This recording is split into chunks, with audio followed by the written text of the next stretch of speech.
making coffee. Well, like metaphorically making coffee.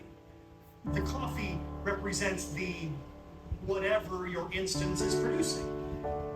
The next thing we want to talk about is another major benefit of AWS: scalability and elasticity, or how capacity can grow and shrink based on business needs.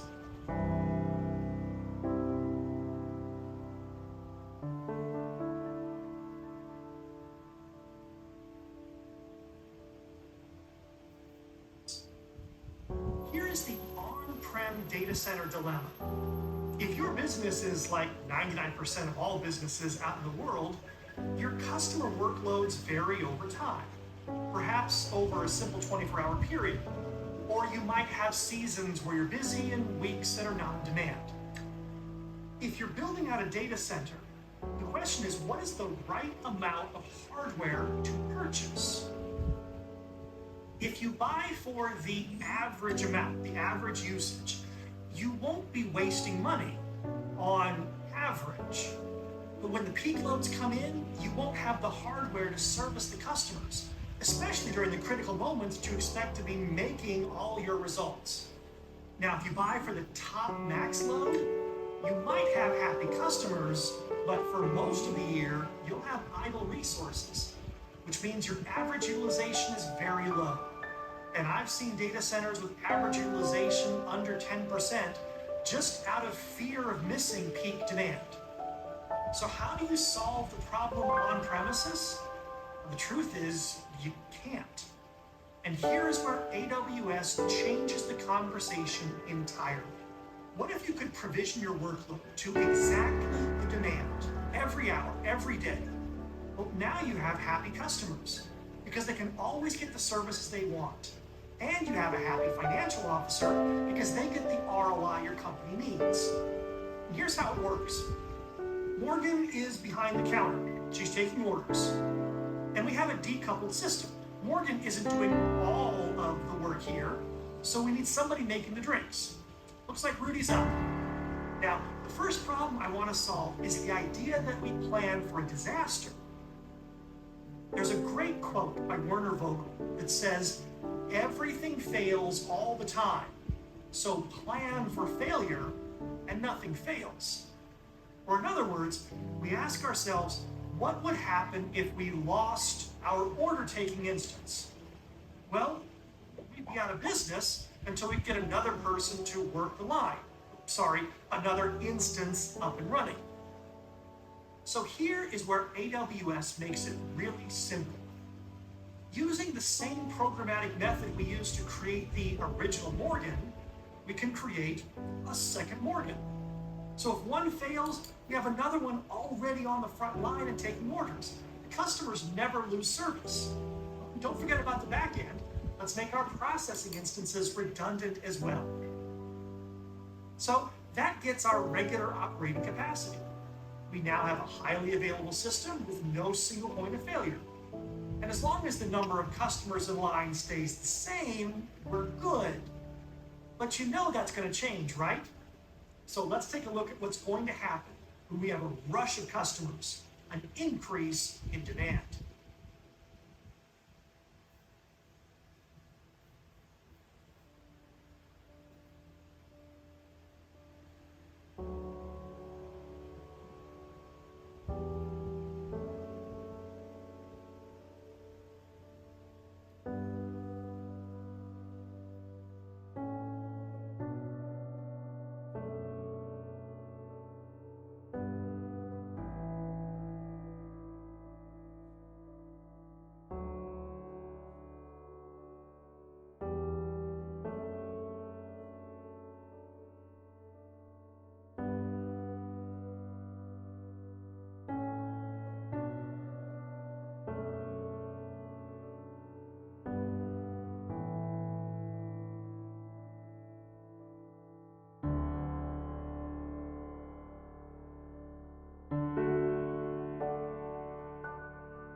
So we solved the scaling problem with Amazon EC2 autoscaling.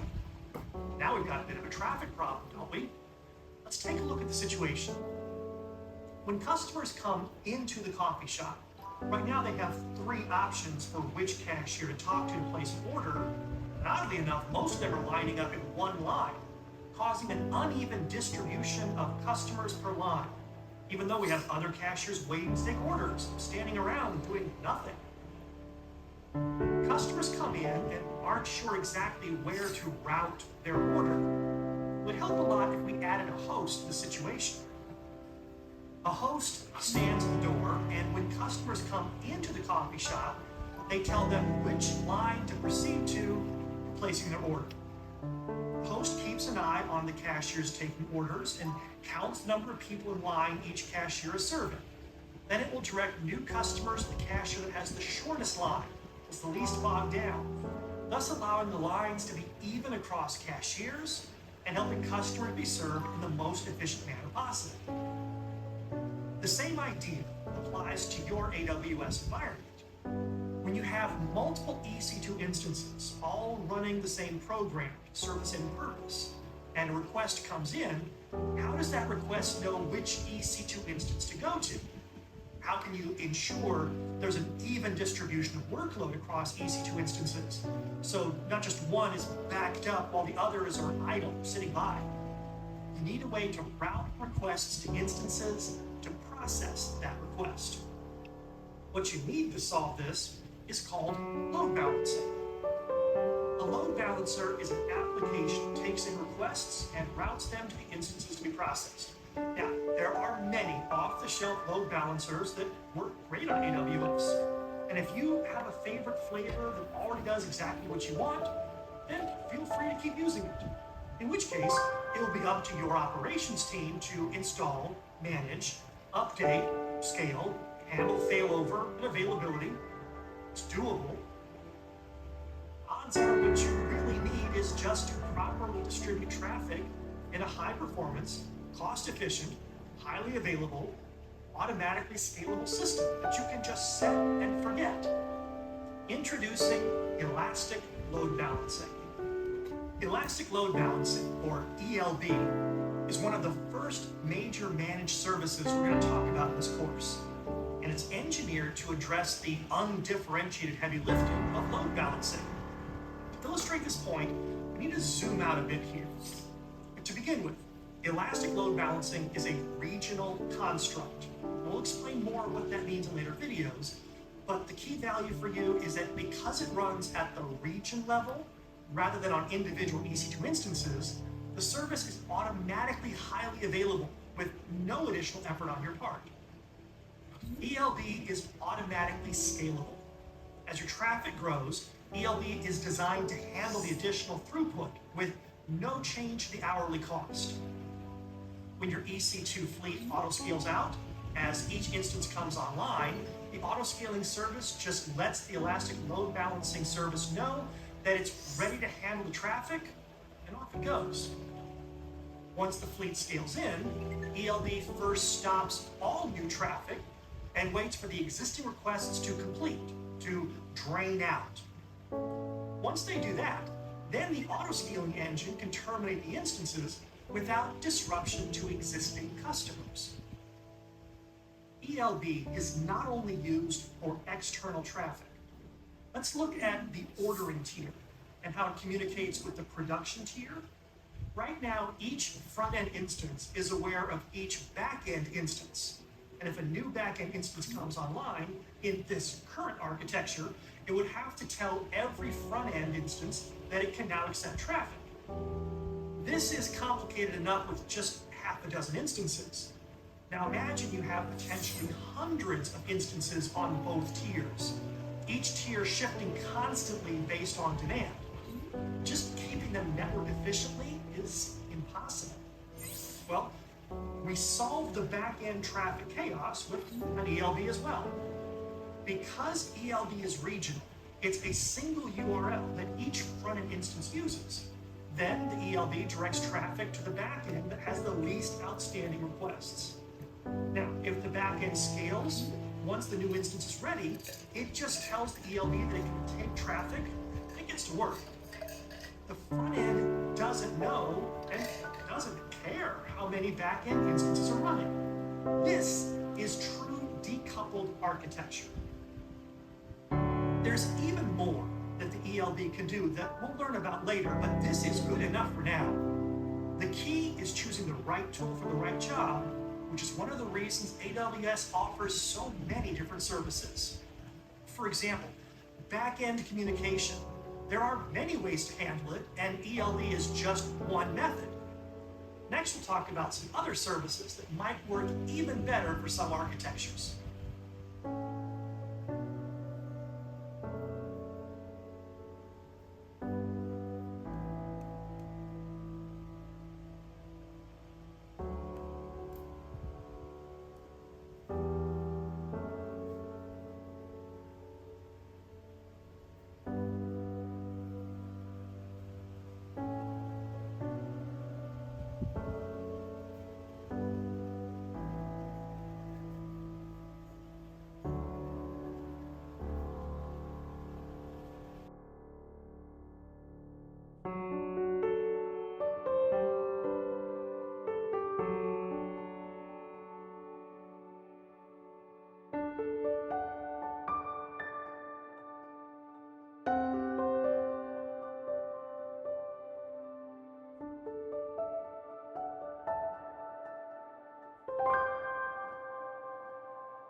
let's talk about messaging and queuing.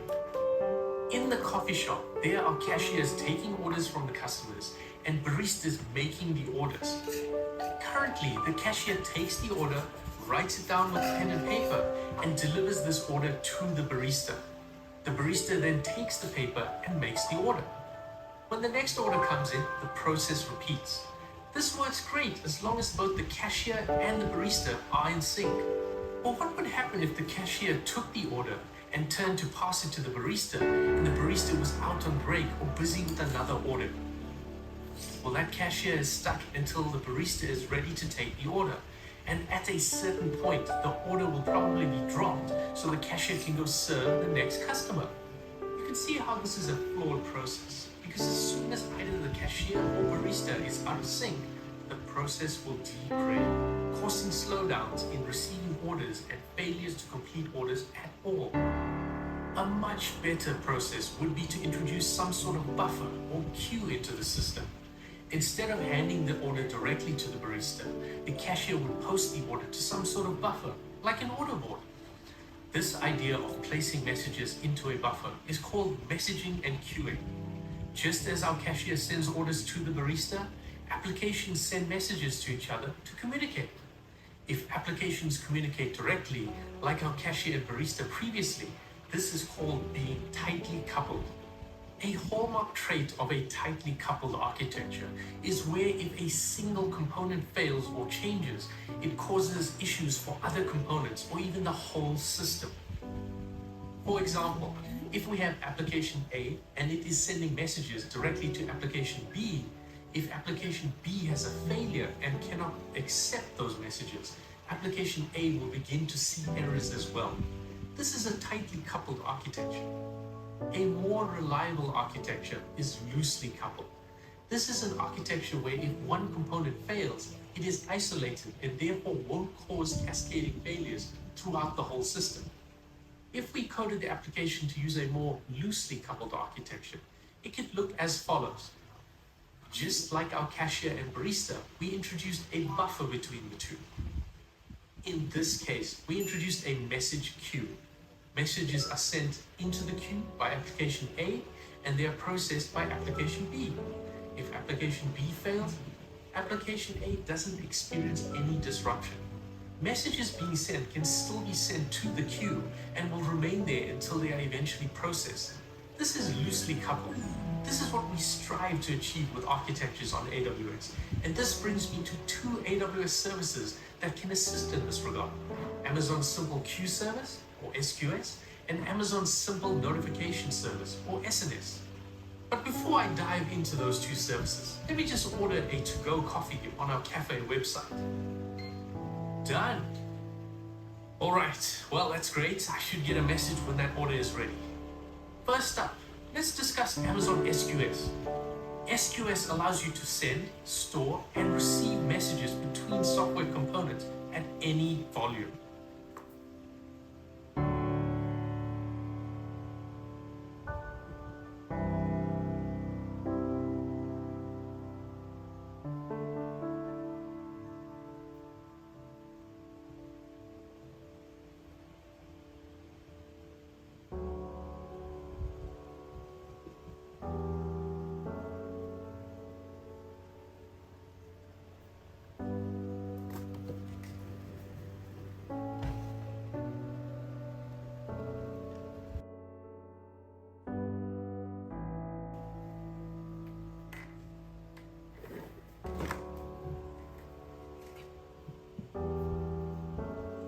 This is without losing messages or requiring other services to be available.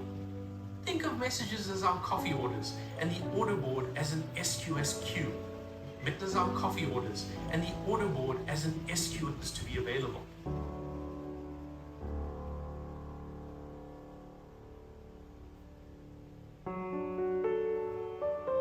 Services to be available.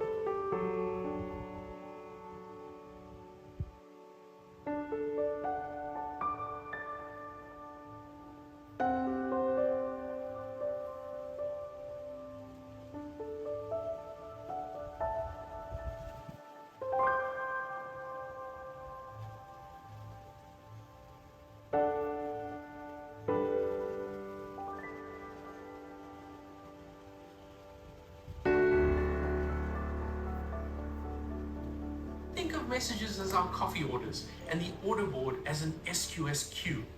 Messages have the person's name, coffee order, and time they ordered. The data contained within a message is called a payload, and it's protected until delivery. SQS queues are where messages are placed until they are processed, and AWS manages the underlying infrastructure for you to host those queues. These scale automatically, are reliable, and are easy to configure and use. Now, Amazon SNS is similar in that it is used to send out messages to services, but it can also send out notifications to end users. It does this in a different way, called a publish-subscribe or pub-sub model.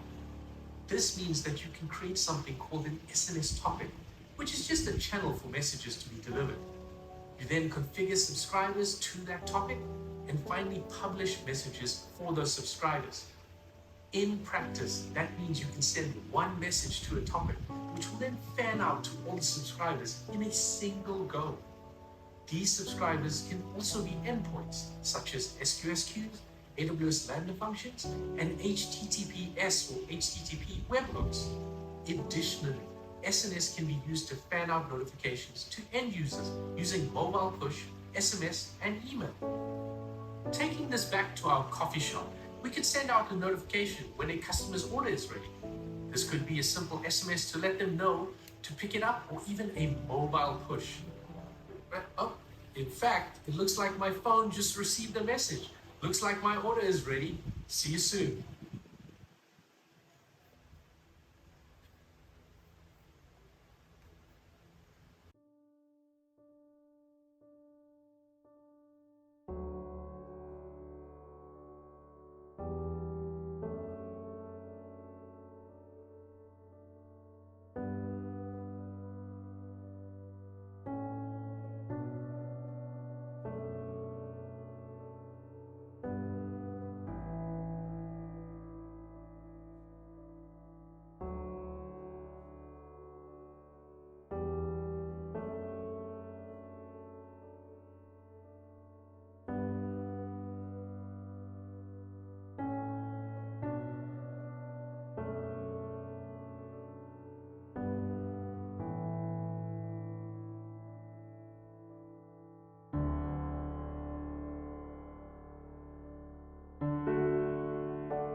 EC2 instances are virtual machines that you can provision with minimal friction to get up and running on AWS.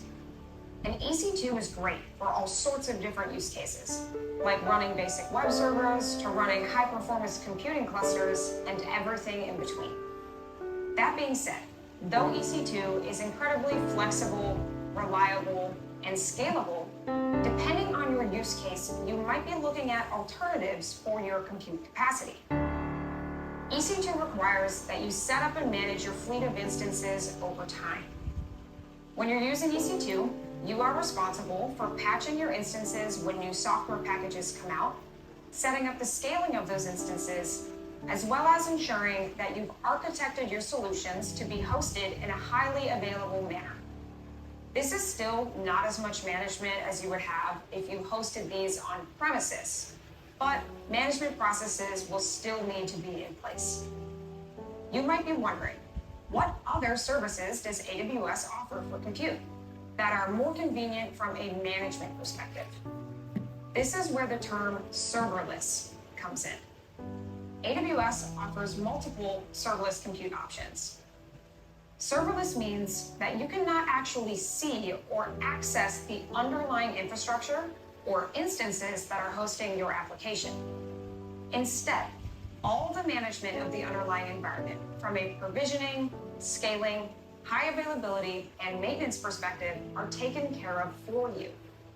All you need to do is focus on your application, and the rest is taken care of. AWS Lambda is one serverless compute option. Lambda is a service that allows you to upload your code into what's called a Lambda function, configure a trigger, and from there, the service waits for the trigger. When the trigger is detected, the code is automatically run in a managed environment, an environment you do not need to worry too much about because it is automatically scalable, highly available, and all of the maintenance of the environment itself is done by AWS.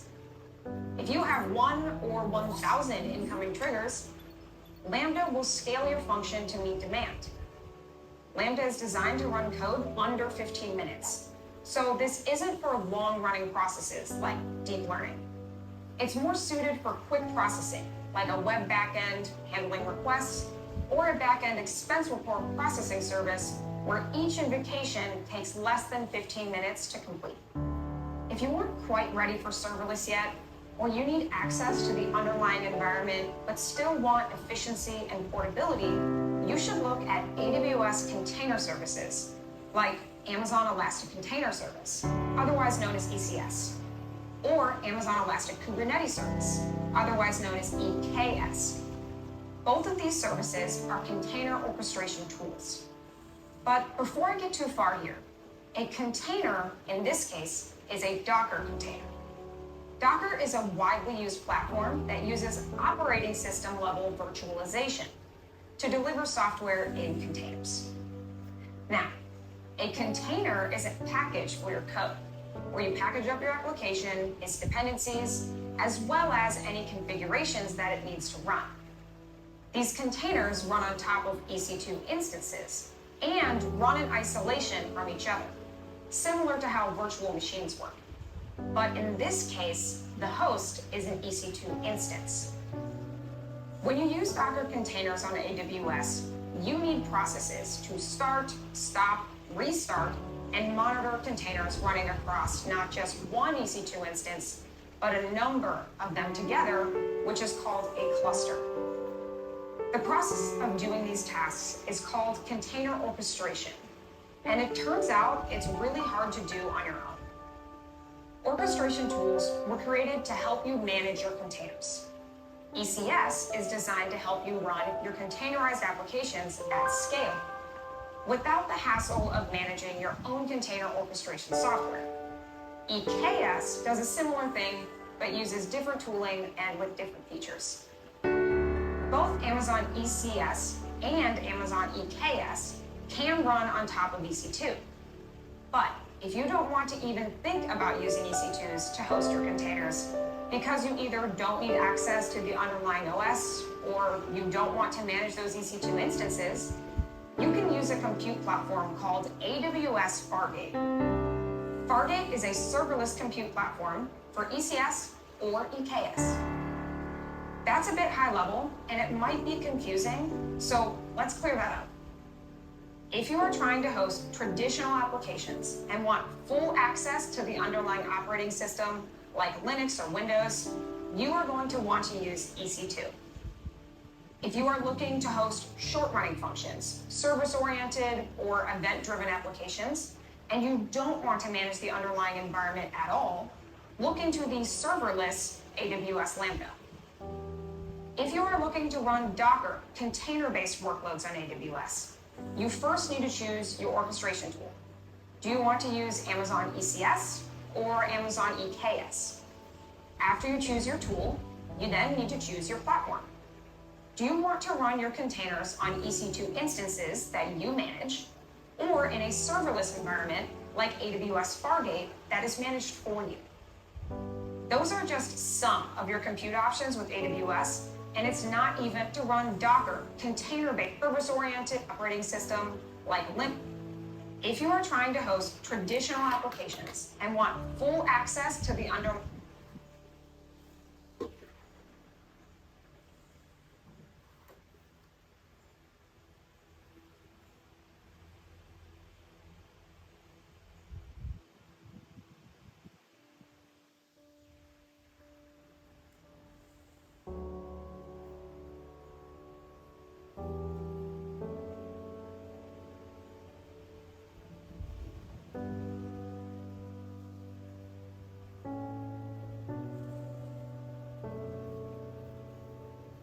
operating system like Linux or Windows, you are going to want to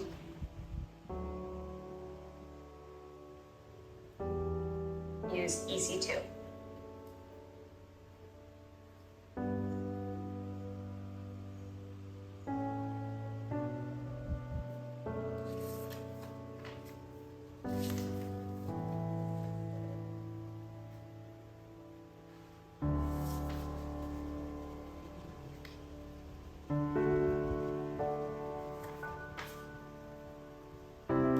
If you are looking to host short-running function,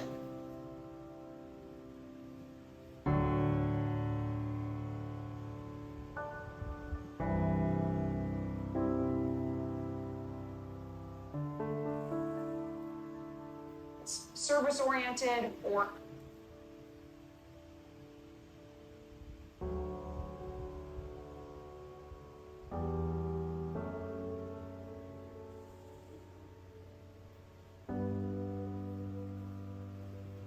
event-driven application.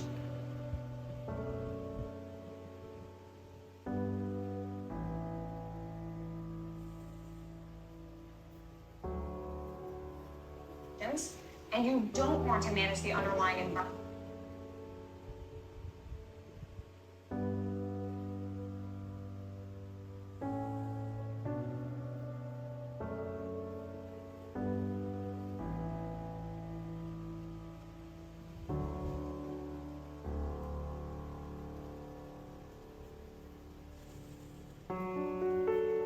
At all, look into the serverless AWS Lambda.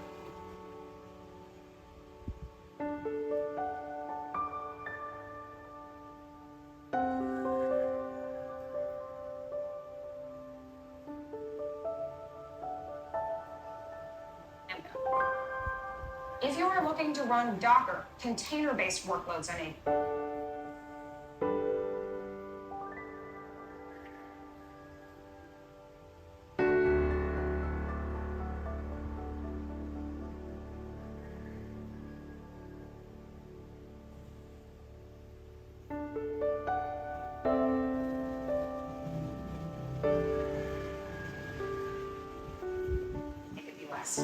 you first need to choose your orchestration tool.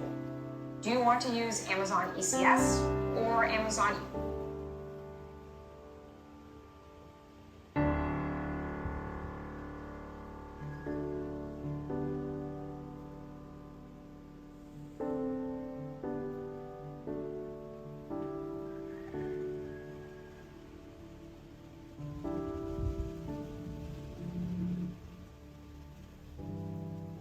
EKS. After you choose your tool, you then need to choose your platform. Do you want to run your containers on EC2 instances that you manage, or in a serverless environment like AWS Fargate that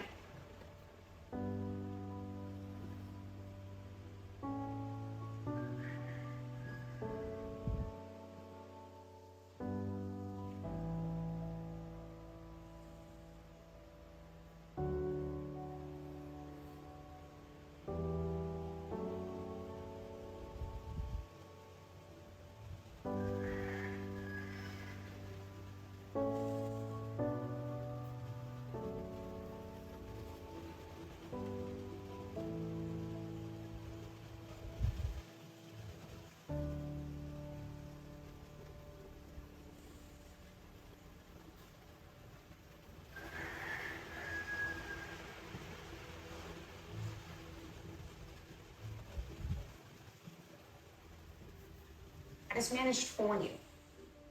Those are just some of your compute options with AWS, and it's not even a complete list. Check out the notes for more information on AWS compute services, as well as others that we didn't get to talk about in this video.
everyone. I hope you've been enjoying the course so far. We're going to do check-ins like this one after each major topic to review what you've learned. First things first, what is cloud computing and what does AWS offer? We define cloud computing as the on-demand delivery of IT resources over the internet with pay-as-you-go pricing. This means that you can make requests for IT resources like compute, networking, storage, analytics, or other types of resources, and then they are made available for you on demand. You don't pay for the resource upfront.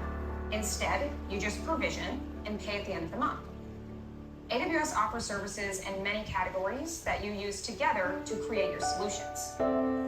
We've only covered a few services so far. You learned about Amazon EC2. With EC2, you can dynamically spin up and spin down virtual servers called EC2 instances. When you launch an EC2 instance, you choose the instance family. The instance family determines the hardware the instance runs on, and you can have instances that are built for your specific purpose. The categories are general purpose, compute optimized, memory optimized, accelerated computing, and storage optimized. You can scale your EC2 instances either vertically by resizing the instance or horizontally by launching new instances and adding them to the pool. You can set up automated horizontal scaling using Amazon EC2 autoscaling. Once you've scaled your EC2 instances out horizontally, you need something to distribute the incoming traffic across those instances. This is where the elastic load balancer comes into play. EC2 instances have different pricing models.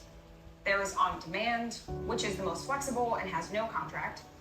Spot pricing, which allows you to utilize unused capacity at a discounted rate. Savings plans or reserved instances, which allow you to enter into a contract with AWS to get a discounted rate when you commit to a certain level of usage. And savings plans, which apply to AWS Lambda and AWS Fargate, as well as EC2 instances. We also covered messaging services. There is Amazon Simple Queue Service, or SQS. This service allows you to decouple system components. Messages remain in the queue until they are either consumed or deleted. Amazon Simple Notification Service, or SNS, is used for sending messages like emails, text messages, push notifications, or even HTTP requests. Once a message is published, it is sent to all of these subscribers. You also learned that AWS has different types of compute services beyond just virtual servers like EC2. There are container services like Amazon Elastic Container Service, or ECS. And there's Amazon Elastic Kubernetes Service, or EKS, both of which are container orchestration tools. You can use these tools with EC2 instances, but if you don't want to manage that, you don't need to. You can use AWS Fargate, which allows you to run your containers on top of a serverless compute platform. Then there is AWS Lambda, which allows you to just upload your code and configure it to run based on triggers. And you only get charged for when the code is actually running. No containers, no virtual machines, just code and configuration. Hopefully that sums it up. Catch you in the next one.